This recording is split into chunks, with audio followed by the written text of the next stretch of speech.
asalaamaaleykum maa ngi tudd Adja Aïssatou Diallo dëkk Zac Mbao nekk une citoyenne engagée lu jëm ci wàllum environnement ak cadre de vie di yëngu aussi ci wàllum développement communautaire maanaam nu ñuy def ba jox communauté yi ay lenge ba ñu mën a sukkali seen i gox ak seen i gox-goxaan. puis déjà dama koy rafetlu di rafetlu initiative bi ni mel parce que dama gëm ne ni chaque personne chaque population ca gox bi nga dëkk da nga war a def tout ba mën a sukkali gox bi ci biir sukkali boobu noonu alam bi maanaam environnement bi dafa am rôle bu important bu mu ciy jouer parce que dañoo toll ci jamono yi nga xamante ne ñu ngi dund lépp lu jëm ci wàllum pollution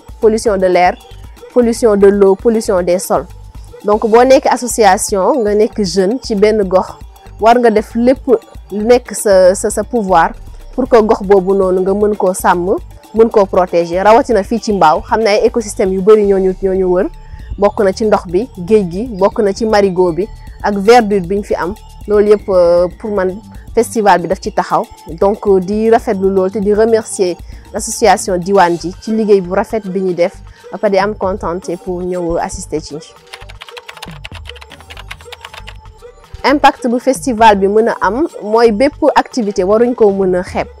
dans la mesure où tey jii war nañ toll foo xamante ne lépp lu ñuy def suñu gox-goxaan yi dafa war a àgg à une échelle plus élevée maanaam à l'échelle nationale képp koo xamante ne association nga ak foo mënti doon nga fay mënee activité environnementale sociale wala économique war nañ toll fi nga xamante ne dañ la war a dégg la ngir coppite yi ngay bëgg wala yi ngay mbébét ñu mën koo atteindre dégg la ngir population bi nga bëgg a waxtaanal ñu mën a dégg li nga bëgg a wax donc impact bu festival bi mën a am tey jii mooy mën na bokk ci lutte yi ñuy def jëmale ko ci coppite alam bi changement climatique mën na bokk ci lutte yi ñuy def jëmale ko ci protection environnement bi parce que écosystème yi ñu wër ñoom aussi dañoo am seen wàll ci dund bi mën na jëm aussi ci suñu cadre de vie mën na jëm ci suñu wér-gu-yaram mën na jëm ci suñu économie tamit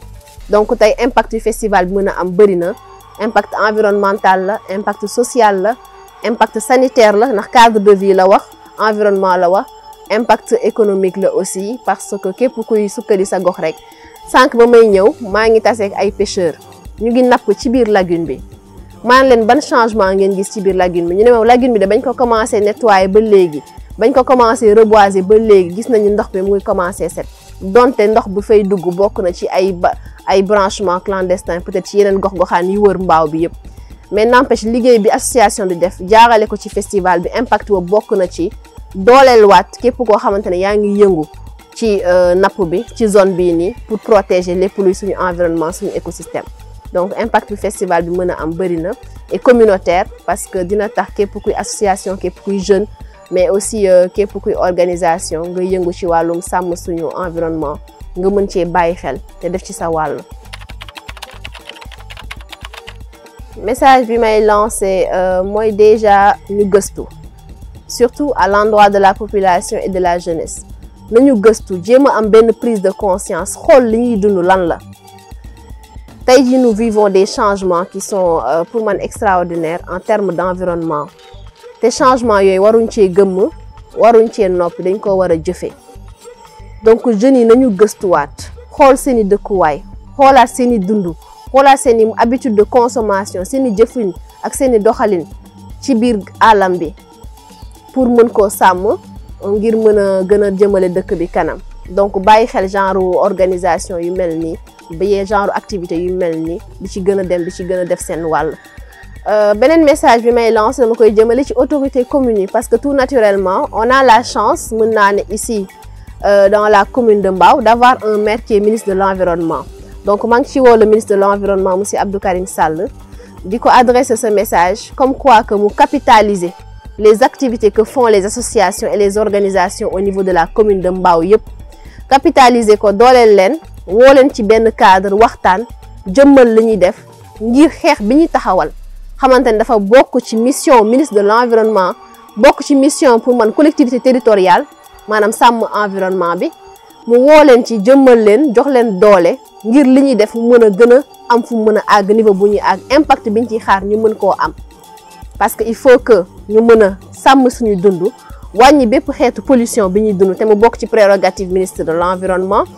wàññi bépp exploitation ressource naturelle bi ñuy dund ak dégradation environnement bi te loolu association Diwane ji mu ngi ci taxaw mu ngi ci liggéey bu am solo. Donc ministère bi collectivité territoriale bi commune de Mbao bi ñu ngi leen ci woo ngir ñu mën cee gën a def seen app gën a yokk liggéey bi gën cee boolok association communautaire de base yi ak association de la société civile ngir mën a àgg fi ñu bëgg a àgg incha allah. nañu yeewu xam ne ni suñu dund buñ ko defaral suñu bopp kenn duñu ko defaral suñu wérgu yaram buñ ci jugul kenn duñ ci jugal bokk na ci li ñuy dund coppite yoo xamante ne mu ngi ñuy lor ci bépp fànn mu ngi ñuy lor ci wàllum koom mu ngi ñuy lor ci wàllum dundin mu ngi ñuy lor ci wàllum nekkin te coppite yooyu noonu pour ñu mën koo améliorer bokk na ci ñu jug taxaw temb ngir mën a sàmm li nga xamante ne ñoo ko bokkandoo ñëpp bokk na ci environnement bi mooy mujj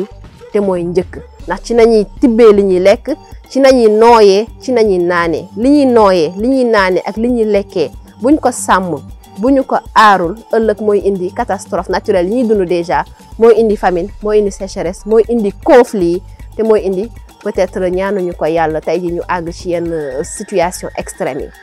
yi donc na population yi yeewaat mag ndaw góor jigéen te autorités yi aussi nañu fulal li association di def comme liggéey ngir mën a àgg ci sommet de développement durable boobu xam ne ñu ngi koy mbébét incha allah. Di remercier aussi l'association Diwane ji à travers Leuz Diwane et aussi tout son staff le président de l'association Babacar ak ñëpp ñoo xamante tey ji mënuma leen lim tey ci journée bi ma ñëw tey assister ci festival bi j'ai passé une journée boo xam ne rencontré naa fi dajeeg naa fi ay nit yoo xamante ne bëgg nañ loolu lu ñuy def commencer par Sidi Diop ak Bamba bi defar pneu yi commencer par ak la communication Ibra ak tout ñëpp ñoo xamante ne fekk naa leen fi tey ñu ngi ci def liggéey bu rafet a rafet ci wàllum sàmm alam bi ñu ngi def liggéey bu rafet ci biir Leuz Diwane management donc di leen remercier di leen encourager di leen tàllal suñuy loxo aussi pour ñu booloo liggéey bi gën a yaatu mu bañ a yem biir Petit Mbao biir Grand Mbao mais ñu yaatal ko ci yeneen gox-goxaan ak ci yeneen localité di ci am compte mbégte trop ngir assister ko ak visite bi ma jot a def ak travail bu colossal bi ñu nekk di abattre boo xamante ne maa ngi koy rafetlu bu baax a baax